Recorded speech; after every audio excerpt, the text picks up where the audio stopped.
Now, shall we begin? And here we go. Let the games begin. All right.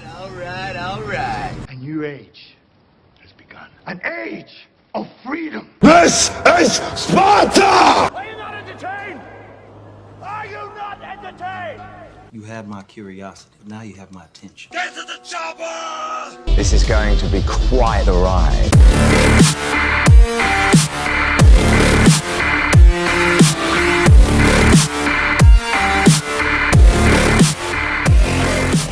And hello, everybody, and welcome to the Movie Pit Podcast. I am your host, Christian. Of course, this is the podcast where we talk about all of the latest breaking movie news items that came out throughout the week. We also talk about the movie trailers that came out this week, and we talk about the movies that are out in theaters this weekend for all your viewing pleasures. This week's podcast, we have a review of Bad Boys for Life, which we'll have at the end of the podcast, spoiler-free, in case you're want to go in clean, as everyone should. We also talk about the Oscar nominations that came out this week. We also talk about the movie trailers that came out this week, like Morbius, which made a big wave online when it came out, and a few other stuff, obviously. So let's just get right to it. We are going to talk about one movie news item that came out after the podcast went up last week, which is the Uncharted movie. The long gesturing and delayed video game adaptation of Uncharted is eyeing their seventh director, and that is Ruben Fleischer, who directed Zombieland and Zombieland 2 Double Tap. He also directed Venom.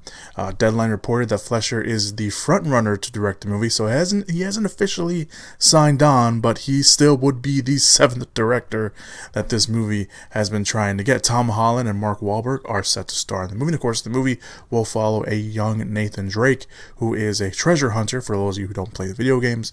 He also is mentored by Sully, who will be played by Mark Wahlberg in the movie. And in case you're wondering who those directors were before they ended up with Ruben Fleischer, David O. Russell was attached for a while. Of course, David O. Russell, which we'll talk about a little bit later on the podcast. Three Kings, I Heart Huckabees, The Fighter, Silver Linings Playbook, American Hustle, and Joy. That was his last movie he directed. Seth Gordon, who directed the Horrible Bosses movie. He directed Identity Thief and Baywatch. Neil Berger, who directed Limitless, that's the one with Bradley Cooper where he took that magic pill that made him really smart and everything. Divergent and The Upside, which was the last movie he directed. Sean Levy, who directed the Night in the Museum movies. Real Steel, his upcoming movie Free Guy with Ryan Reynolds. He's also responsible for the Stranger Things Netflix series. And Dan Trachtenberg was also attached. He directed 10 Cloverfield Lane. And lastly, Travis Knight, who was the last director attached, dropped out at the end of the year last year. He, of course, directed Kubo and the Two Strings and Bumblebee. So I honestly would have taken Travis Knight. I think he probably would have been a really cool choice. Dan Trachtenberg also would have been really good. Shaw Levy, known for those, big bombastic adventure movies as well. Neil Berger, I don't know. I don't know if he would have been a good choice. Seth Gordon, almost said Seth Rogen. Seth Gordon, I guess, maybe, sort of. And David O. Russell, honestly, was a surprising choice because I didn't think he'd be attached. But I think it was more the connection with Mark Wahlberg than anything that he had going on. But there you go. Seventh director. Let's hope this one sticks. If not, I don't know what the hell's going to happen with Uncharted. But there you go. All right, so that's it. That was the only news item that came out last week after the podcast went up. Let's go straight to trailer talk. Coming soon to theaters. So there's a few quick trailers that I want to talk about. There was a new Black Widow trailer, which usually I would be all over. It's a very short trailer. It's more visual, so that's why I'm not going to really go into it too much. It does show off some new footage. More importantly, it shows off Taskmaster, who is a big villain in the comics, and a lot of people were, really hoping to see him in action. In the first trailer, you get he's the one with the bow and arrow that we see, but there's a lot more action of him in this one. It sounds, just from looking at it, it sounds like what was shown at Comic-Con, as action-wise for him. So it's really, really cool. I'm really excited to see them bringing Taskmaster to the big screen because he is a really, really cool character in the comics, and it should be interesting to see him, what they do with him here in Black Widow. Hopefully they keep him alive, and maybe he'll show up in future Marvel movies. Who knows? But the next quick trailer we're talking about is Guns Akimbo. This one we briefly talked about last week. Best the movies of 2019. My anticipated movies of 2019 is this one.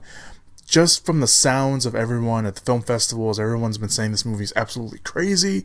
It stars Daniel Radcliffe as a video game developer who, after antagonizing an illegal death match fight club online called Schism, which they stream for the public, because of course that's the world we live in now, finds himself sucked into the game, and Miles ends up with guns bolted to his hands, aka Guns Akimbo, for those of you non-video game players, is on the run from Schism's best player, Nyx, played by the always reliable and awesome Samara Weaving, who looks like she has no eyebrows and is just this weird, like, goth character.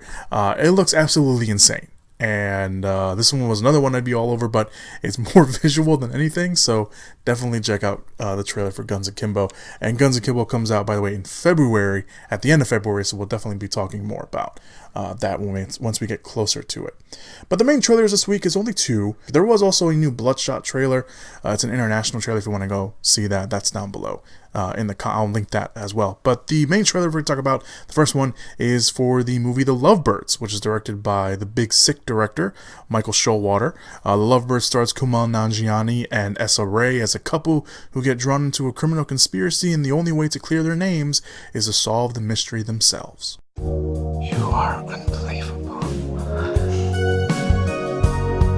Looks like love has finally found me.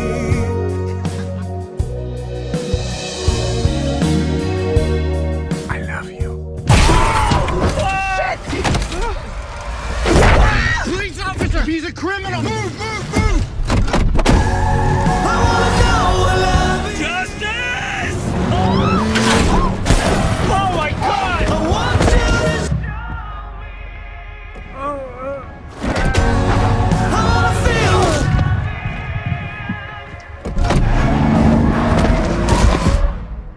I don't think he's a cop. He's fucking dead! We know he's dead, but we didn't kill him. He like to report a murder or whatever. We didn't murder anybody! 1, 2, 3, go! No! Okay, the guy's name is Jabron. Run, Leilani! And the girl's name's actually Leilani. She's running too now. Kind of slow, like she's wearing heels that look actually amazing. We have to go to the police because we have nothing to hide. Why did you run from the scene of the crime? Good question, officer. That's me covering up my body cam so I can beat your ass. We're so fucked! We just need to find the guy the police are looking for. So you're suggesting we actually go out there and solve a murder? It's locked. Did you think it was one of those men-only doors? All we need is a name, and then we're in the clear. Hey man, it's been a minute. Who the fuck are you? Who do you work for? You little bitch. You little beanbag ballless bitch. Yeah. Do you think about your grandma and that furry beanbag bitch? What? These people are super dangerous and they're really powerful. Stop! This is some Handmaid's Tale bullshit. We have impostors. Oh no, imposters, that sucks. Everyone unmask yourself. Oh shit. Nobody else took their masks off. I'm gonna give you Lovebirds a choice. What's behind this door or bacon grease to the face? I don't want grease on my face.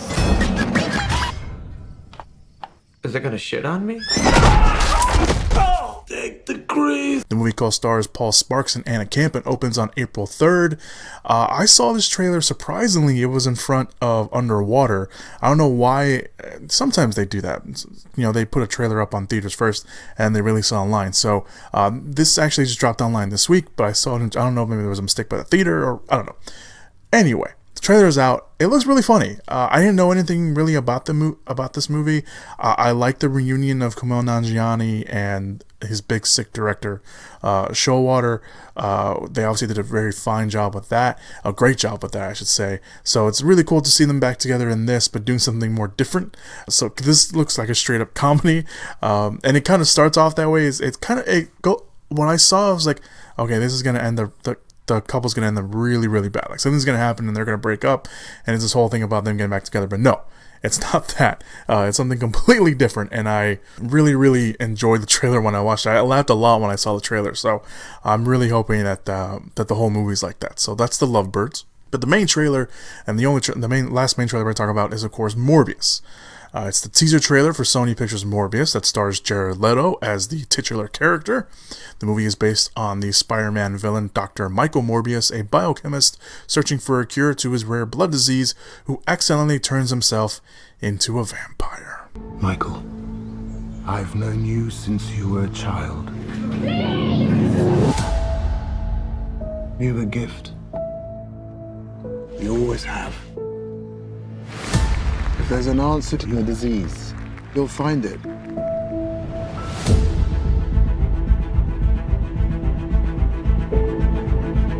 I should have died years ago.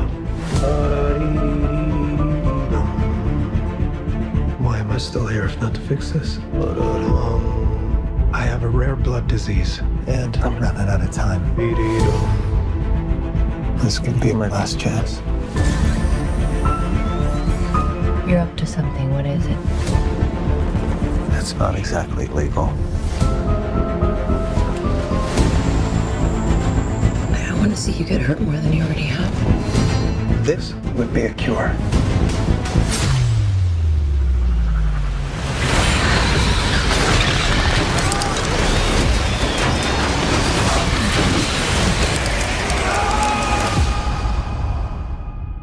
At what cost?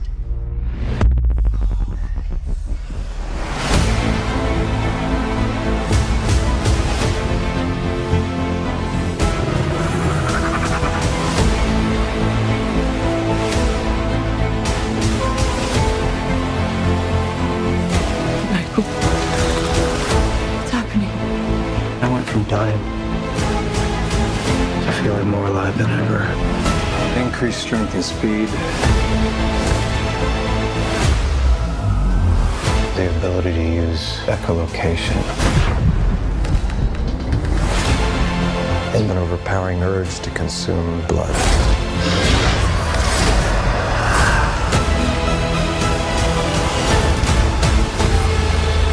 How far are we allowed to go to fix something that's broken? Until the remedy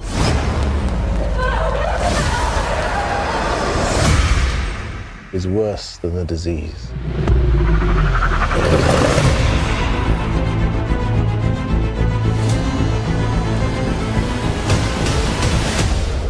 Michael Morbius. Got tired of doing the whole good guy thing, huh? What's up, Doc? The movie co-stars Andre Ajara, I think I pronounced her last name, Matt Smith, Tyrese, and Jared Harris. Harris looks like he's playing a mentor to Leto's Morbius character. Androna is playing Morbius' fiance, at least from the reports that we've been getting. Tyrese looks to be playing some sort of cop, but if you look at the trailer, it's a really quick shot, but if you look at the trailer, it looks like he has some mechanism on his arm. So I don't know what's going on with that. Smith is reportedly playing the villain who shares the same rare blood disease as Michael Morbius, but we don't really see him in the trailer at all. He's got one shot in the trailer, and it's him walking, and it looks like a subway, maybe. Now, before anyone had seen the trailer, or before, if you haven't seen the trailer, I should say, and you're asking, yes, and this is the big thing that set the trailer above everyone else, or set everyone off about the trailer online. I don't know why that was so hard to say. It does look like it is set in the same universe as the Tom Holland Spider-Man movies. There's one shot of a Spider-Man mural that has murder over it when Morbius is walking in an alley. It looks like he's wearing a prison jumpsuit. So it does look like at one point there is going to be maybe some sort of prison riot, because he gets out of prison, and then there's something at the very end of the trailer that connects the two movies, connects the Spider-Man movies and the MCU together, or the Sony Spider-Man movies, I should say, and the MCU together, and that is that Michael Keaton pops up at the very end of the trailer. We're pretty much assuming that he is playing his character from Spider-Man Homecoming. I forgot his name. Adrian Toomes, Vulture. I forgot his. I was thinking Vulture, but I wanted to give his real name. But yeah, that surprised everyone. So of course, there's no official comment by anyone at Sony or Marvel saying, or at least I didn't see anything, that the two movies are connected, that Morbius could maybe pop up in the MCU.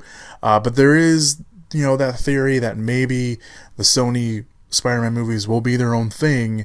They will have people connected to the MCU, but they'll be still within their little same universe. So basically, no crossover. The only crossover from the Sony Spider-Man movies into the MCU will be Tom Holland himself. We won't see, Morbius pop up over there. We won't maybe see Tom Hardy if they decide to attach Venom. I will not be surprised if maybe Venom has some sort of secret cameo of Morbius pops up in a Venom movie, which I will be I will sit in the theater and just, run my hand through my hair like, why are we doing this?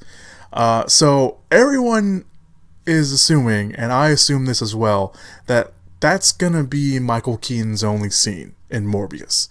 That is the only scene he will have. It will probably be near the end. Maybe it will be a post-credit sequence. But I highly doubt that Michael Keaton is in this movie more than what we see him in the trailer. That is going to be his only scene in the movie, and it's there just to get people into the movie theater and to get people online all riled up like we have been, saying, is this movie connected to the MCU at all? But we'll find out. Morbius comes out July 31st, so it's a bit of a wait, but we'll see what happens. Maybe Sony and or Marvel will comment on what's going on. But there you go, Morbius. Trailer wise itself, I don't know. It was okay. It was an okay trailer. I'm not gonna jump on the hate bandwagon. It was an okay trailer. I like the whole. Now I can't remember the song, but it's a very recognizable song and tune that they use in the trailer. I thought that was very interesting. Jared Leto, it's a teaser. It's considered a teaser trailer, even though it is a trailer-length trailer. Jared Leto's Morbius is, explaining to the audience, people who may not be familiar with the Morbius character, outside of, the animated show. He runs down his things. He was on the verge of dying, and there's the comic book shot. It's a guy. It's like, he's all frail, and then he says, "I feel much better," and it's just him all ripped up. It's just him ripped without a shirt on. And he talks about how he has echolocation, and there's a little neat shot. Maybe the visual effects maybe aren't completely done with that, but he has like echolocation. There's this weird thing. I don't know what they're trying to do. If it makes him stand out, then great. But it's this weird shot of, it happens twice. It's like he's catching a ball, and then it's like this weird shadow over everything. And it happens again in the trailer where he's jumping on someone. It was really weird. It threw me off a little bit. I don't know what's going on. And it's the only time that it happens. We don't see it in the trailer, we just see it those two times. So I don't know if it's going to do it throughout the whole movie, or maybe it's a special Morbius vision thing. I don't know what's going on, but it threw me off a little bit when I saw it for the first time. I was like, oh, that's interesting. Again, if it sets them apart, then awesome, great. I'm always for putting things and making things for the character or for a movie or whatever, especially a comic book movie, because you know how people get if it sets it apart from other comic book movies or other movies itself. And I think that'd be pretty cool. But I don't know. Just from the trailer itself, it's okay. It's an okay trailer. The Michael Keaton thing threw me off, but it threw everyone off. So there you go. So those are all the trailers. At least at the time of this recording. I'm recording this a little later than I usually am, but there you go. Those are all the trailers. If anything else drops, I'll put it down in the description/show notes area where all the trailers are linked. It's not a trailer, but there is something down there that's linked. It is a short film by the Safdie brothers and Adam Sandler. They just did Uncut Gems together. They released a short film online called Goldman vs. Silverman, or Goldman v. Silverman. Everyone thinks that they probably shot this when they were shooting Uncut Gems. They probably did, because I think it's set in New York City. So it's interesting. I'll put it that way. It's interesting. I'll put that link down there so you guys can go watch that if you want to get your Safdie Brothers Adam Sandler fix on after you've watched Uncut Gems. If you haven't watched Uncut Gems, I highly recommend you do. It's very interesting. It is one of Adam Sandler's best work, I will say. So, all right, let's get to this week's movie news items, and we're going to start off with some quick fire. First quickfire movie news item is that Billie Eilish, the 18-year-old hit singer, maybe you've heard some of her songs on the radio, has been chosen to sing the theme song for the new James Bond film, No Time to Die. Eilish will be the youngest artist in history to write and perform a Bond song. She will sing and co-write the song with her brother. Eilish, I should say, is a change of pace for the theme song singers, especially in this Daniel Craig era, tenure, if you want to call it that. The songs, of course, have been sung by Sam Smith, who did Spectre, which I wasn't a huge fan of that one. Adele with Skyfall, which I think that's probably one of my favorite ones of the Daniel Craig era.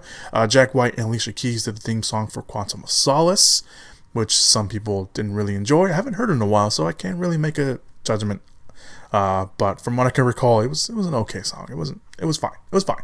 And of course, Chris Cornell did the Casino Royale theme, which I really enjoy. It pops up every now and again on my phone on shuffle, and I still quite enjoy it. But I would say that Adele probably has the best song of all of them. But there you go. Billie Eilish singing the theme song for No Time to Die.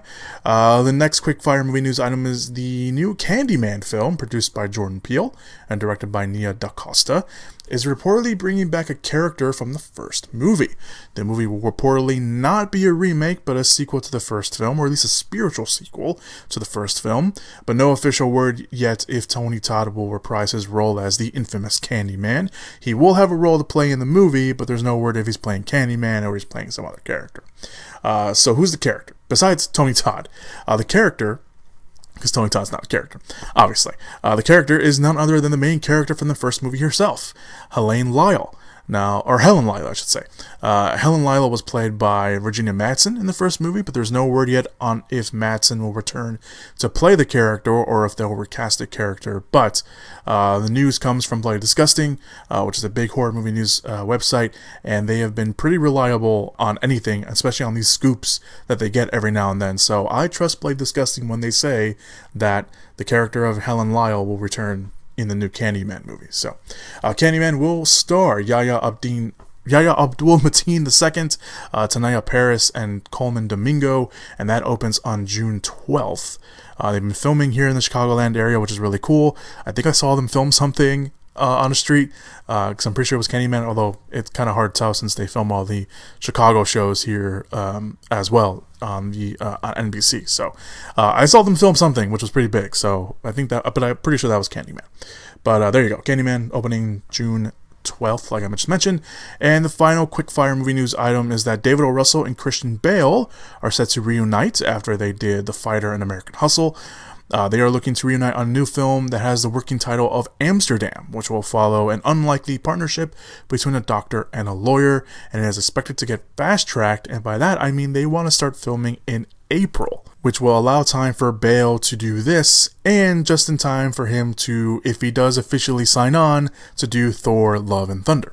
Reports say that O. Russell is, in no surprise, looking to get an all-star cast, an ensemble, if you want to use that word. Names like Jamie Foxx, Angelina Jolie, and Margot Robbie are being looked at. Other than that, there's no word yet on anything else, and no other plot details, but the reunion of David O. Russell and Christian Bale sounds pretty good. I mean, they did a really good job with The Fighter and American Hustle, so why not? Alright, so those are your quickfire movie news items. Let's move on to this week's main movie news items. The first one is that Taika Waititi is being eyed to, I don't know why I said his name weird, Taika Waititi is being eyed to direct the new Star Wars movie once he finishes up Thor, Love and Thunder. The report comes from The Hollywood Reporter, which broke the movie news item, saying that it is still in the early stages and negotiations have yet to begin, but Waititi has been approached, and the question will be whether the movie is a big screen adaptation, or not, I should say adaptation, but a big screen movie, or a Disney Plus movie, so wait and see on that. Waititi is currently, of course, in the awards race for Jojo Rabbit, and recently, should say. This is what happens when you don't proofread your outline. Recently wrapped his next film, which is a sports comedy called Next Goal Wins, which is based off a true story of a rugby team. I believe it's the New Zealand rugby team, and is still attached to the live-action remake of Akira, which, before this broke out, was supposed to be the movie that he was going to do first after Thor Love and Thunder, so we'll have to see how that kind of works out. Akira kind of keeps getting pushed to the back burner, so we'll have to wait and see on that. Waititi does have a Star Wars connection, of course. He did some work on the Disney Plus series The Mandalorian, so he has a connection there, and why not add Waititi to the Star Wars directorial effort? Because, I mean, Waititi is a great director. I mean, why not? If you're going to get a big name like Waititi, go for it. And you can get a big name like him, go for it. So, there you go. All right, let's move on to the next movie news item. Everything has kind of had a nice little flow, segues, and let's keep it going. So with this, it's Star Wars. It's another Star Wars related movie news item, which I'm sure a lot of fans have probably already seen. So it's not rare, but I'm just gonna start off with saying this: it's not rare. It's not rare that an unused script leaks online. It is rare, though, when it happens to be for a massive blockbuster like Star Wars. That is what happened this week, as the unused script for Colin Trevorrow's unproduced Star Wars Episode 9 leaked online. And it was noticeably different from what we got with J.J. Abrams and Chris Terrell's Rise of Skywalker. So this is mostly for the people who did not see that. So mainly, the movie was going to be called Star Wars The Duel of Fates, or Duel of Fates, which is kind of, not officially, but that is probably what Trevorrow wanted to call it. It had a different opening crawl, and the story arcs for our new main characters of Rey, Kylo, Poe, Finn, and yes, even Rose were very different, because Trevorrow's Star Wars movie would have been a direct sequel to The Last Jedi, as the movie would have started off with a mission with Finn, Rose, and BB-8 stealing a Star Destroyer to try and open up communications between planets, since they were cut off at the end of The Last Jedi. Finn would have seen a stormtrooper without his helmet that he recognized, and Finn and Rose, who would have been front and center of all the action, once again, for all you Rose haters out there, instead of what she did in The Rise of Skywalker, which was nothing, would have set off a beacon at an old Jedi temple to make a call to the galaxy to go to war. In the process, Rose would have been kidnapped and interrogated by Hux, and Finn would have led an uprising of defecting stormtroopers, I should say. I almost said Skywalkers. Stormtroopers, which kind of sort of happened at the end of Rise of Skywalker. Plus, at the end, Finn and Rose would have led a group of Force-sensitive youths, which we saw in The Last Jedi, to a remote planet where Rey is ready to train them, including Broom Boy. You remember Broom Boy, right? You know, the ending to The Last Jedi that, you know, would have been like, oh, that's a cool new way to go to into the Star Wars universe. No? Oh, we're not going to do that? No. Oh, okay. So as for Rey, she and Poe would have teamed up to go do their own thing to, you know, stop the war from happening, or to finish the war from happening, I should say. Or finish the war, not finish the war. What's wrong with me today? What is wrong with me today? Anyway, Rey's parents actually would have been nobody, so she would have not been, spoiler alert for those of you who have not seen Rise of Skywalker, she would have not been a Palpatine. And it was Kylo who killed her parents under orders, which leads to an epic fight between Kylo and Rey, which would have involved Force ghosts. And yeah, and there would have been no redemption arc for Kylo. Kylo actually would have been off and doing his own thing. He would have been on Mustafar, which is the lava planet where Darth Vader usually lives, or does his own, you know, brooding stuff, where he's haunted by Force ghost Luke and fights a hallucination of Darth Vader. So there, again, no redemption arc for Kylo. He would have been full on bad guy. So there you go. That's the quick overall thing. Obviously, again, if you want to go read the whole script yourself, you can go do that. The script was dated with the year 2016, which is when Trevorrow was still attached, and of course, it was still in the very early process of it. This is when they were, you know, doing those movies back to back with The Last Jedi and everything like that. So changes would have undoubtedly been made, but nothing too drastic, but maybe nothing too drastic like what we got with The Rise of Skywalker. But reading this and seeing The Rise of Skywalker, these are completely different movies. Even if this is like this first draft of the script, it is where they got from that to where we got with the Rise of Skywalker is vastly different. And I know a lot of people are kind of sort of preferring this one. Of course, JJ has admitted to things that were changed from his own script with Chris Terrio. So I don't know how you feel about that. I am not a Last Jedi hater. I've mentioned this on the podcast before. I didn't mind The Last Jedi. I actually kind of enjoyed it. I can see where people would find problems with it, but I appreciated Rian Johnson trying to do something different in the Star Wars universe that we got going on. And The Rise of Skywalker itself is a fine movie. It's not overly awesome. I thought it was a fine movie. I didn't hate it. It takes a lot for me to hate a movie, and anyone who knows me personally knows I watch a lot of movies. So if I hate a movie, it's got to be really, really bad. But I did not dislike The Rise of Skywalker. It was fine. It was a fine movie. Moving on to the next movie news item, Oscar nominations. Let's get this one over with, because it's a long list. I'm not going to read everything. I'm not going to read all the nominees.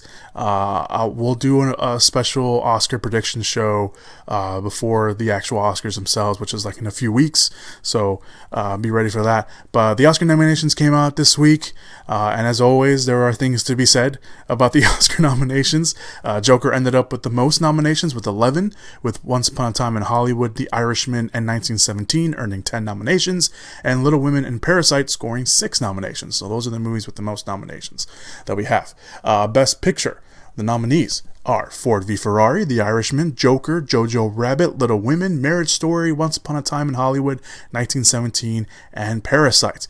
And yes, I have seen all of those movies. Best Director, we have Quentin Tarantino for Once Upon a Time in Hollywood, Martin Scorsese for The Irishman, Sam Mendes for 1917, Bong Joon-ho for Parasite, and Todd Phillips for Joker. Notice that they are all men again this year. That was a big thing of all the controversy, which I kind of agree with. Best Actor, Joaquin Phoenix for Joker, Leonardo DiCaprio for Once Upon a Time in Hollywood, Adam Driver for Marriage Story, Antonio Banderas for Pain and Glory, and Jonathan Pryce for The Two Popes. Best Actress, Renee Zellweger for Judy, Scarlett Johansson with Marriage Story, Cynthia Erivo for Harriet, Charlize Theron for Bombshell, and Saoirse Ronan for Little Women. Best Supporting Actor are Brad Pitt for Once Upon a Time in Hollywood, Joe Pesci for The Irishman, Anthony Hopkins for The Two Popes, Al Pacino for The Irishman, and Tom Hanks for A Beautiful Day in the Neighborhood. Best Supporting Actress, we have Laura Dern for Marriage Story, Scarlett Johansson for Jojo Rabbit, Margot Robbie for Bombshell, Florence Pugh for Little Women, and Kathy Bates for Richard Jewell. Best Original Screenplay, we have Quentin Tarantino for Once Upon a Time in Hollywood, Noah Baumbach, I think that's how I pronounce his name, for Marriage Story, Bong Joon-ho for Parasite, Rian Johnson for Knives Out, and Sam Mendes and Crystal Wilson Caris, I can't pronounce her last name, for 1917. We're just going to move forward. Best Adapted Screenplay, Steve Zalian for The Irishman, Taika Waititi for Jojo Rabbit. Yes, Jojo Rabbit was based off a book, and so was The Irishman. Anthony McCartan for The Two Popes, Greta Gerwig for Little Women, and Todd Phillips and Scott Silver for Joker. Best Cinematography, we have Robert Richardson for Once Upon a Time in Hollywood, Rodrigo Petro, I think that's how you pronounce his name, for The Irishman, Lawrence Shear for Joker, this is one I'm going to mispronounce, Jaron, I'm going to mess that up completely, Jaron Blaschke, sure, why not, for The Lighthouse, and of course Roger Deakins for 1917. Parasite was nominated for Best International Film, although there's probably gonna be a lot of people who haven't seen a lot of those movies. Like I mentioned, I'm gonna run down all the nominations for when we get closer to the Oscars themselves. Best Animated Feature, I guess I'll do one more. I Lost My Body, Missing Link, How to Train Your Dragon, The Hidden World, Klaus, and Toy Story 4. All right, so that's it. Again, we'll read down all the Oscars Oscar nominations when we get closer to the show. I'm gonna do some little tidbits here, which I'll probably end up repeating when we do the show. Of course, some snubs. Everyone thought that Jennifer Lopez would have been nominated for Hustlers. Adam Sandler probably would have also been nominated for Uncut Gems, and the movie itself as a whole was not nominated at all. Frozen 2 was not nominated for Best Animated Feature, even though it did did cross the $1 billion mark, although that really shouldn't matter. Apollo 11 was snubbed for Best Documentary Feature. Eddie Murphy for Dolomite Is My Name. And of course, any female director or any real person of color, because it is once again Oscar so white. And again, no female directors, which the Academy released a statement which probably shouldn't have, and they gave actual statistics, which again they probably shouldn't have. They said, quote, a record 62 women were nominated, representing almost 1/3 of this year's nominees. Why would you do that? Why would you release that statement? Why? Some other noteworthy tidbits. Joker is only the second comic book movie to be nominated for Best Picture, joining Black Panther, which was nominated, what was it, 2 years ago? I already forget what it is. Martin Scorsese is now the second most nominated director with 9. So good for him. John Williams broke his own record, being nominated for breaking his own record of 52 nominations. This is 53rd. Of course, he is nominated for Best Original Score for Star Wars. Parasite is the first South Korean movie to earn both a Best Picture and Best International Film nomination, and In the Absence is the first South Korean movie to be nominated in the Best Documentary Short. So good for North Korea for that. Netflix has a total of 24 nominations, the most of any entertainment company. Saoirse Ronan is now the second youngest nominee with second youngest 4-time nominee, I should say. At 25, Jennifer Lawrence is the youngest. Tom Hanks has been nominated for the first time in nearly 20 years. His last nomination was in 2001 for Castaway. Just let that sink in. Yeah. Scarlett Johansson has never been nominated before this year's Oscars, and she has earned 2 nominations, joining a very elite club to be nominated for two different categories in the same year. So good for her. What do we got here? Oh, those are all the names. I'll do that when it gets closer to the show. Okay, that's it. Those are your little noteworthy tidbits there. So like I mentioned, we'll do a whole nomination picks thing once we get closer to the actual award show, and I'll read off all the nominees at that point. So if you want to go check out all the nominees, obviously go do that. So yeah, I'm gonna try to do something fun for everyone that listens, nomination wise. So we'll do that. And finally, the last movie news item we're gonna talk about this week is the death of a studio, pretty much.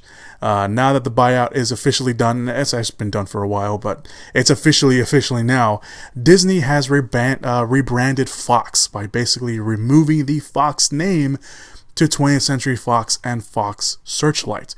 The report comes from Variety, which reports and broke the news that the studio will now be known as 20th Century Studios and Searchlight Pictures. So they basically just removed Fox from the name. The outlet says that the logos, quotes, won't be dramatically altered, just updated. So the sound that we usually hear, the very well-known theme and sound before a Fox movie, will probably still be there, except you won't see Fox there, you'll just see 20th Century Studios. So there you go. There's no word yet on what they'll do on the TV side of things, but for the movie things, it's going to be happening very, very soon. Changes will be seen with the movie The Call of the Wild, which is the first real big Fox, or former Fox movie that's going to come out this year. And the comedy drama Downhill will be the next movie for Fox Searchlight, which of course now will be known as Searchlight Pictures. This is kind of a big deal. And, you know, 20th Century Fox has been around for a long time. It was around since the early 30s, 1930s, after a merger between 20th Century Pictures and Fox Film Corporation. And then, of course, many, many years later, they made Fox Searchlight and Fox 2000. It was reported, when it was reported that Disney was going to buy out, Fox, they were going to push the more kind of adult movies to the studio, to Fox, and like they did back in the day with Touchstone Pictures and Miramax. So if you go back and you watch a bunch of old movies, anything with the logo Touchstone Pictures or Miramax was basically Disney being like, hey, we don't want to make these movies, they're more adult movies, so why don't you go, make these movies for us. So that's what they're going to do with, 20th Century Pictures now, and Searchlight Pictures as well. So it's going to be kind of interesting to see that. Fox has been responsible for a lot of film franchises like Avatar, Titanic, Home Alone, Die Hard, Alien, Planet of the Apes, the X-Men franchise, Star Wars: A New Hope. So, you know, they have been responsible for a lot of movies, and so much more. They've been responsible for a lot of movies, a lot of big movies, and to see them, you know, kind of go away, it's a big deal.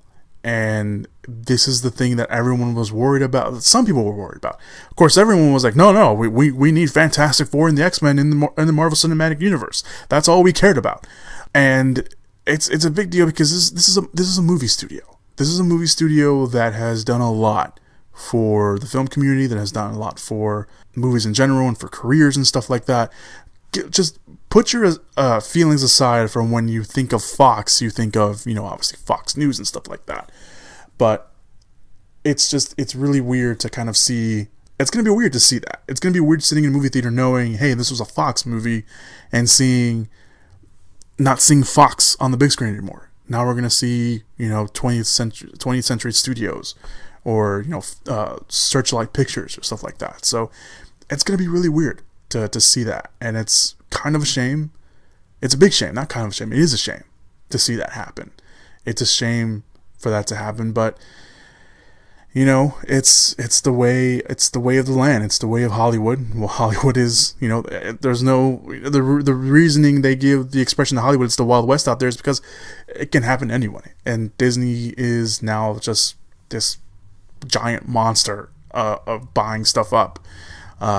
So it's really, I know people won't care about this, but it's a big deal. It really is. So I'm just gonna leave it at that. So let's get to this. Let's just move on to this week's movie releases. Let's all go to the lobby. Let's all go to the lobby.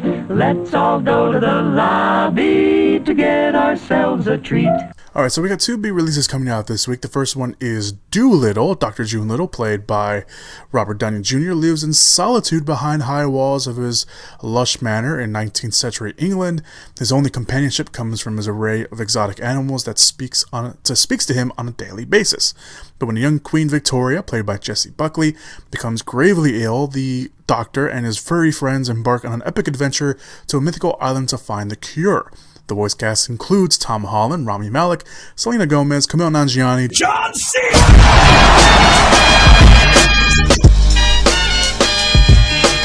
Ralph Fiennes, Octavia Spencer, Marion Cotillard, Emma Thompson, and the human cast is filled out by Michael Sheen and Antonio Banderas. This movie has been getting nothing but bad reviews. A lot of people have not been liking it so far. I don't honestly know if I'm going to go watch it. The trailer's really bad. There was a lot of production problems. At one point, new directors were brought in to help out with reshoots that were done. The director, Stephen Gaghan, who is not known for movies like this, he directed Syriana, of all movies. He was apparently not the best director on set, from leaked reports that may or may not have been true, but it has been known that this movie has had a lot of epic trouble and could be the first really big budget bomb of the year, and it's only January. So there is that. So the next wide release, and the only real wide release following this, is Bad Boys for Life. Marcus and Mike are back for a brand new adventure of the Bad Boys. Let's at this point now trilogy.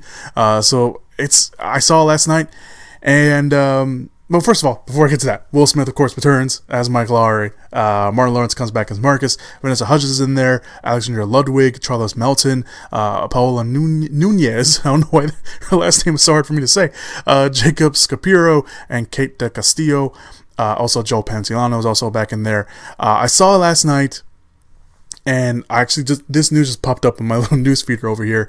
Bad Boys 4 is already in the works, which is not surprising because I saw the movie last night again, and again being that I saw it, I mentioned it like 5 times now. But I saw it last night, and when I go see new movies on Thursday nights at the theater I go to, it's not usually packed. There's probably like like a scatter full of people in there. There's at most probably like maybe 8 to 10 people in there.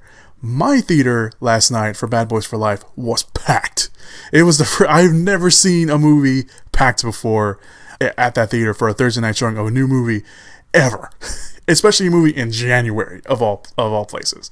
But yeah, Bad Boys 4, a sequel is already in the works over at Sony, so there is that. Also, the writer for Bad Boys for Life is apparently working on the script for National Treasure 3 now, so that movie may be happening now. It's like I mentioned, Hollywood is the wild west, but not the movie with Will Smith, not that one, because we don't talk about that anymore. I'm sorry I brought that up. But anyway, Bad Boys for Life. Saw it last night. I'll give my thoughts right here. You done lost your damn mind. Even the Batmobile don't hold the road like this, bitch. Tight pants and fast cars don't make you Batman, Mike. Buzz.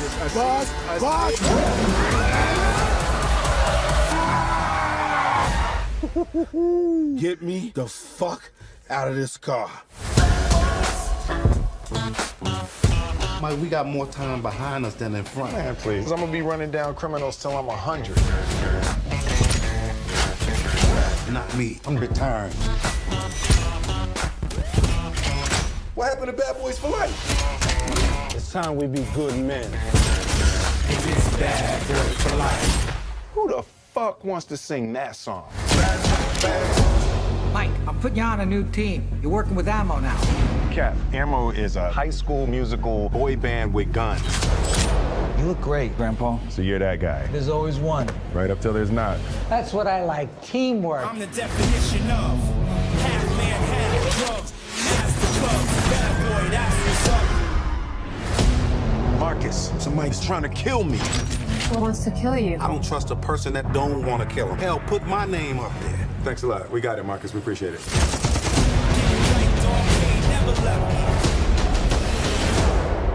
But family is the only thing that matters. So I'm not letting you go on a suicide mission alone.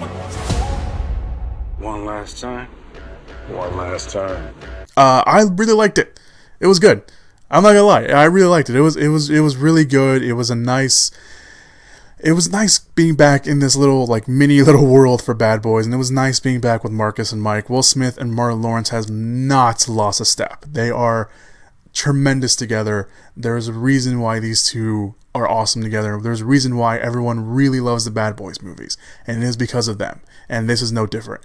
Anytime they're on screen, anytime they're making fun of each other or just being brothers is awesome. And this movie, it is surprisingly very touching, and it is surprisingly dramatic and emotional. They really nailed it. There's something that happens very early on in the movie. You're like, well, obviously that's not. Oh wow, okay, they did that, and it's one of those things where it's like, I know how this is gonna turn out, but when it happens, you're like, holy shit! Like you still feel it, and it's because it's just the way it's done, the way they do it, and the way they try to pay it off for the end of for the rest of the movie, and the way they pay it off in the rest of the movie, I should say, is great, and they handle it very, very well. So kudos to them for doing that. The new team of Ammo, Vanessa Hudgens, Alexandra Ludwig, Charles Melton, Paula Nunez, who her character, by the way, is like a new character, like a love interest for Mike that was in between Bad Boys 2 and this one. So they kind of play that up a little bit. It's fine. It's one of those things where you kind of look at it and you're like, well, okay. So this is hard because Bad Boys for Life, it was going to make money. It was. But there was always that fear like, oh, maybe it's not really that good. It's a sequel to a movie that took years to make and everything like that. You know, Martin Lawrence had come out and said, like, we're going to do another Bad Boys. And that was like in 2015 or 14 or something like that. And the movie, it's 2020 now and we're finally getting it out. So it's really weird. But before this even came out, you know, there was reports that they were going to film Bad Boys 3 and Bad Boys 4 back to back. And then Sony was like, well, we're just going to do one. And then there were reports saying that maybe it's going to be kind of a passing of the torch kind of a movie, or at least a tease of passing of the torch, which if you watch Bad Boys for Life, there is a little bit of that with Ammo and with other stuff that happens in the movie, but it's interesting. It's going to be interesting to kind of see how they do the rest of this. And I know when they do that, when they kind of tease that a little bit in the movie, my whole theater, which is very weird, we're like, huh. You can kind of hear it. It was almost absolutely audible in the movie theater when that kind of happened. So it was interesting. But I really like Bad Boys. It's crazy. It's of course not directed by Michael Bay, which is good. I mean, I'm not gonna say it was good, but the new directors for the movie, which I'm gonna butcher their names because you guys know me, Aldi El Arbi and Bali Afala. Maybe, I don't know, probably butcher the names, but they did a really good job. I mean, they did a really good job. It does feel like you're still in that world, so it's not something that's like overly different from the past Bad Boys movies. You still feel like it's them. You know, you're in this world that they have created. You know, they're in this weird Miami that these characters are in. The young team of Ammo, they do fine. They do great. Vanessa Hudgens is Vanessa Hudgens. She's not playing like, the preppy girl or anything like that we've seen her in other stuff. She's playing someone who could probably kill you if you mess with her too bad. Alexander Ludwig kind of plays against type. If you know who Alexander Ludwig is, he's this big, honking muscle guy, and he plays very much against type in this movie. Charles Melton, who I think was in the movie The Sun, is also a star, something like that.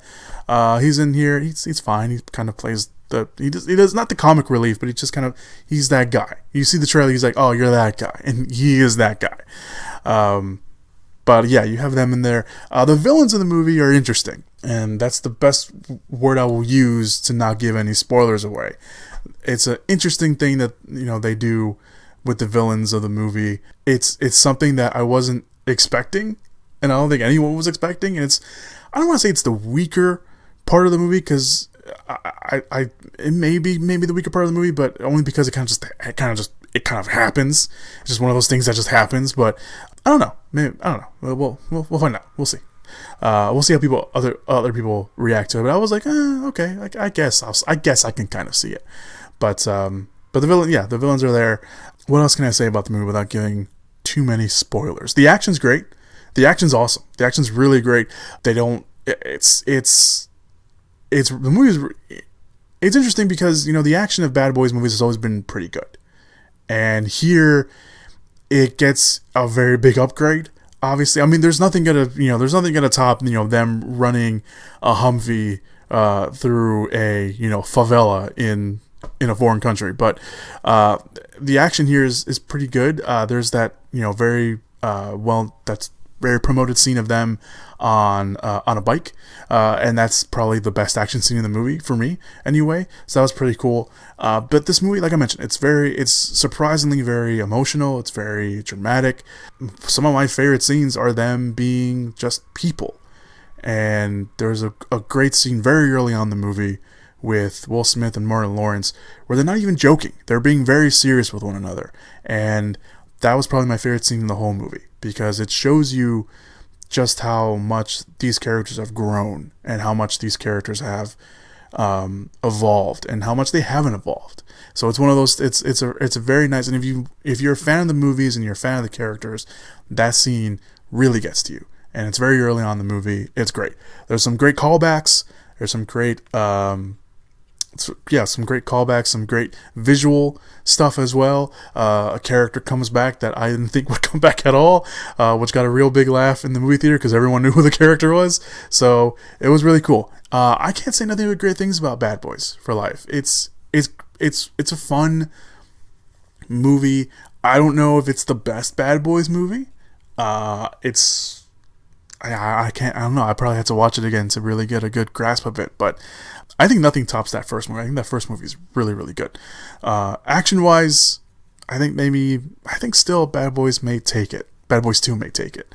So, but this is it's funny. If you combine the goodness of Bad Boys 1, the action of Bad Boys 2, and the emotional, dramatic, and personal moments of Bad Boys 3, you have a really good movie.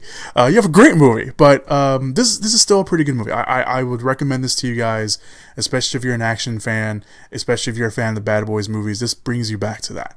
It's not a movie. It's not a sequel. It's not a nostalgia sequel Although some of the shots, you know, that we gonna get, the iconic shots that we get of the Bad Boys movies are here in this one, and it's like, no, yeah, it's not like, oh, it's just nostalgia, whatever. No, it works. It's awesome. So yeah, I recommend it. I recommend it to you guys. It's over 2 hours long. It felt a little longer. I was like, at one point I was thinking like, where are we going? Why is this taking so? Why is this movie longer than I thought it was? It is. It was very much longer than I thought it was. But I'd recommend it to you guys. It's really great. So go check it out. All right. And that's it, everybody. That is all I got for you guys. Thank you guys so much for listening to the podcast this week. I really appreciate it. You guys are great. You guys are awesome.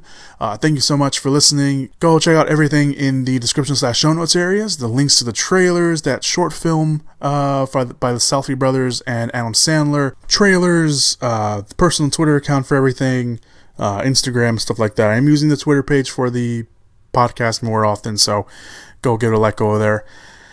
That's it. Everything else, just, you know, the basic stuff, the common stuff. So wherever you're listening to this, if you're listening to this on YouTube, at Apple Podcasts, Stitcher, Podbean, wherever you're listening to this, thank you guys so much. Subscribe, like, comment, you know, all that good stuff. All the stuff that you guys know you guys gotta do. So, or want to do, or should do. I don't want to say should do, because that makes it sound like, you know, you're obligated to do it for me. You're not obligated to do anything for me. Although I would appreciate it. I would greatly appreciate it. Alright, that's it. That's all I got for you guys. Thank you guys so much. There will be one more podcast next week. I am going out of town at the end of January, so there will most likely not be a podcast at the very end of January, but I'll update you guys next week on that. But yeah, I will be doing a podcast next week. Probably no podcast the week after. But I'll keep you updated on Twitter and my Instagram and stuff like that, so yeah. Alright, that's it. Thank you guys so much for listening to the podcast this week. As always, have a safe, fun weekend and week, or whenever you listen to this. Be good people, be safe, make smart decisions, and as always, go watch some movies. Whoop whoop! Yeah! Give it up! Movies!